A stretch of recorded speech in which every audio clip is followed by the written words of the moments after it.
अस्सलामुअलैकुम जी, क्या हाल है। अल्हम्दुलिल्लाह हम सब खैरियत से। मैं उम्मीद करती हूँ आप सब खैरियत से होंगे। अल्लाह ताला हम सबको आजमाइशों से, बीमारियों से बचाए, आमीन सुम आमीन। और ये था सुबह मॉर्निंग का व्लॉग। ये देखें, सुबह ही मुझे वही हस्बैंड जी ना सुबह ही चले गए थे। वो उन्हें फजर में जाना था, तो मैं नमाज़ पढ़कर उन्हें रेलवे स्टेशन ड्रॉप कर आई थी। चले गए थे। वो कह रहे थे कि 1 बजे तक आ जाऊँगे, देखेंगे आएंगे या नहीं। तो खैर मैं बच्चों के लिए नाश्ता बना रही थी। बच्चों को ना फुल डे है, तो ये मैं खारस बना रही थी। तो मैंने प्याज, कोतमीर, जो लाल मिर्च, धनिया, हल्दी और नमक डाल दी थी। ऊपर से अंडे डालकर ये भुजिया बनाती है ना, भुजी अंडे की, वही से बना रही थी खारस।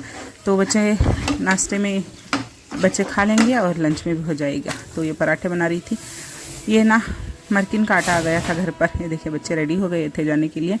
मरकिन का आटा, मैं तो गेहूं के पराठे बनाती हूँ कभी भी, लेकिन हस्बैंड जी लेकर आ गए थे। तो जब वो लेकर आए थे तो मैं घर पर नहीं थी, नहीं तो चेंज करवा देती, तो इसी में बनाना पड़ रहा था। तो खैर चले, बच्चों को नाश्ता कराकर स्कूल जाना है। स्कूल छोड़कर स्कूल की फीस भी पे करनी है। वहाँ से आज से काम शुरू हो गए थे। आज थी जुमा, तो जुमा सैटरडे के दिन भी फुल डे थी। तो मुझे पता नहीं चल रहा था कौन सा डे, क्योंकि 8 दिन हो गए थे ना, तो इसलिए। तो खैर ये मेरा हो गया था। ये मैंने अपने बच्चों के लिए डायरी पे साइन कर रही थी। तो घर पर जाना है, ऐसे काम है। तो फाइनली जाने का अम्मी का डिसाइड हो गया था तब।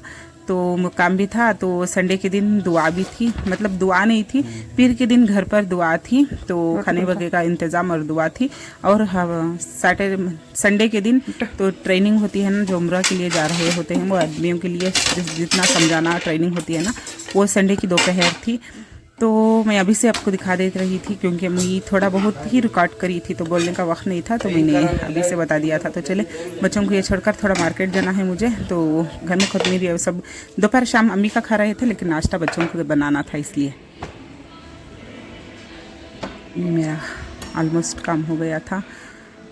बज गए थे 11:30। मैंने घर झाड़कर पोंछकर झटक उटक कर सब समेट ली थी। बर्तन भी मैंने धो दिए थे, और शेल्फ सब मैंने खा लिया था। नाश्ता मैंने कर सारे वो भी बर्तन धो दिए थे, सब फिनिश हो गया था। तो चलेंगे अम्मी के।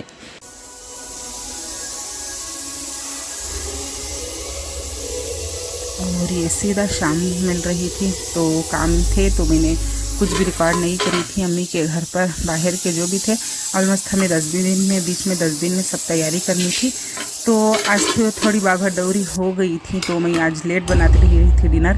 तो ये मैंने चावल चढ़ा दिया था। मैंने ना गोश्त को गला ली थी। ये देखिए, स्कूल में ना तो एनुअल डे चल रहा था, तो डांस वगैरह चल रहा था। तो मैंने ज़्यादा रिकॉर्ड नहीं करी, क्योंकि आवाज़ थी, वही सवर भी कर रही हूँ। और ये पीछे से आवाज़ आती है ना जो गाने की, तो कॉपीराइट का डर है, इसलिए मैंने थोड़ा ही रिकॉर्ड करी थी। तो मैंने सारा मसाला पीस ली थी। ऊपर से बेसिक जो मसाले थे वो डाल दी थी, अदरक, लहसुन, जो लाल मिर्च, हल्दी, धनिया, गरम मसाला पाउडर। ऊपर से मैंने मेथी डाली थी। बना रही थी गोश्त और तुअर की फली डालकर साला बनाती हूँ। जितना भी चाहे, जो भी चाहे साला बना सकते हैं, लेकिन तुअर की फली थी। तो कड़ी बनाई थी ना परसों, तो उसके दाने थे, तो इसमें मैंने एक शिमला मिर्च काट ली थी। तो मसाला पीस लिया था, गोश्त गला ली थी, तो इसका साला बना रही थी। चावल चढ़ाकर मैंने दम पर छोड़ डाली थी।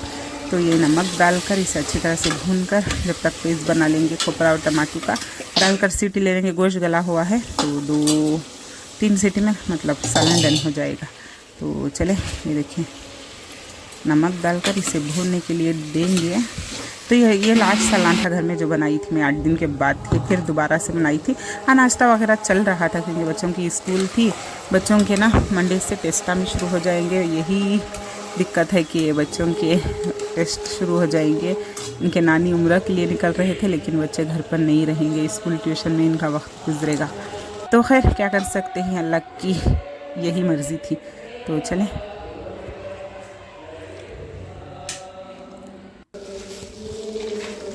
तो ये हस्बैंड जी को बुलाकर आई थी मैं। अब बज रहे थे 10:15, 10:20 का वक्त हो रहा था। बारिश झड़ी पड़ रही थी, तो मैं भीग कर आई हूँ। और ये केक लेकर आते हुए, और ये बाहर ना मुझे एक कप का ये टेस्टरी का ये दिखा था सेट, तो मुझे अच्छा लगा था, तो लेकर आ गई थी।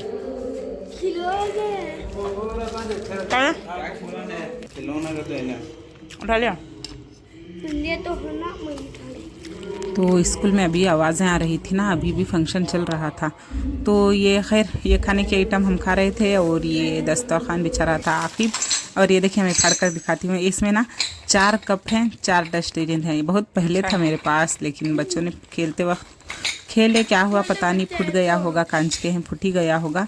तो मुझे अच्छा लगा था तो 4 कप ये 4 डस्टर ही थे, बस कोई ज़्यादा नहीं। 100 रुपये थी, 100 रुपये के 4 ये थे, ये एक बंडल था तो लेकर आ गई थी, अच्छा लगा था तो चले खा लेंगे। और ये दूसरा दिन, आज थी संडे मॉर्निंग, इतवार का दिन। ये देखिए सब ना बिरयानी खा रहे थे होटल की, क्योंकि घर में ना काम था, घर का किचन की सफाई चल रही थी, सारे बहनें मिलकर कर रहे थे। सभी सफाई थी, गंदगी थी, पकाने का मतलब पकाने का कुछ दिमाग में नहीं था क्योंकि काम था ज़्यादा।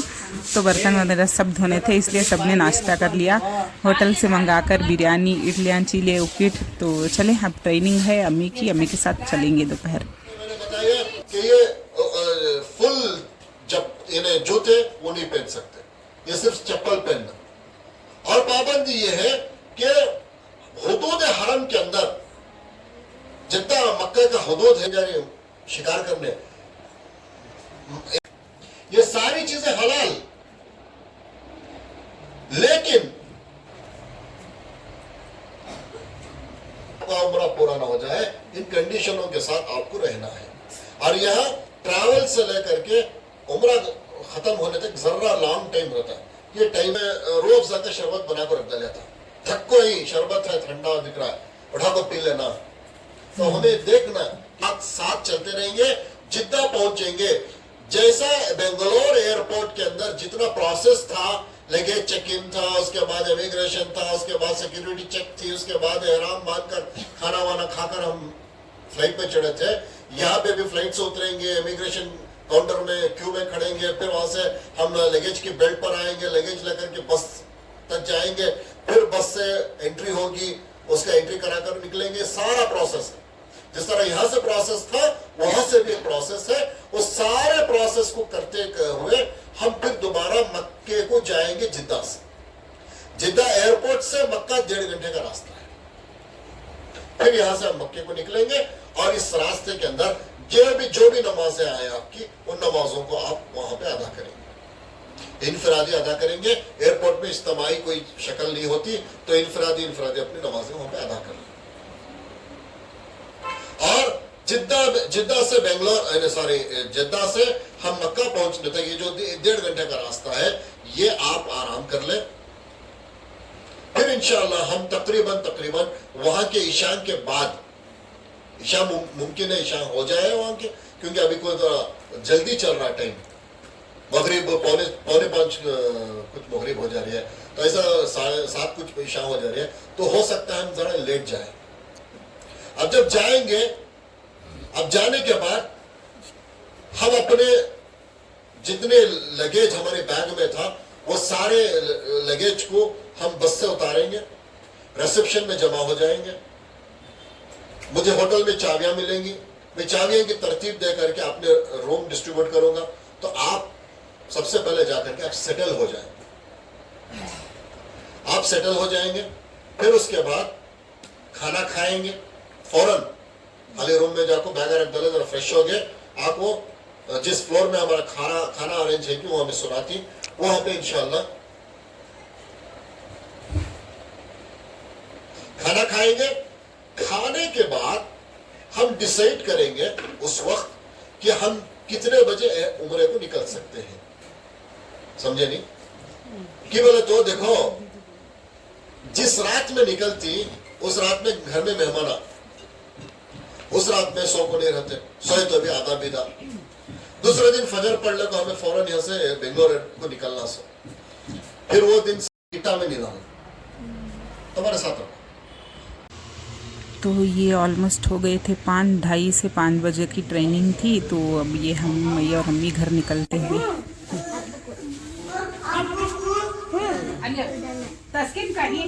ए चुप रहो, अरे नहीं बोलना बा ऐसा आता सभी। करो अंकल, चाक फूको, चाइना सट्टुआ आप हमारा बड़ा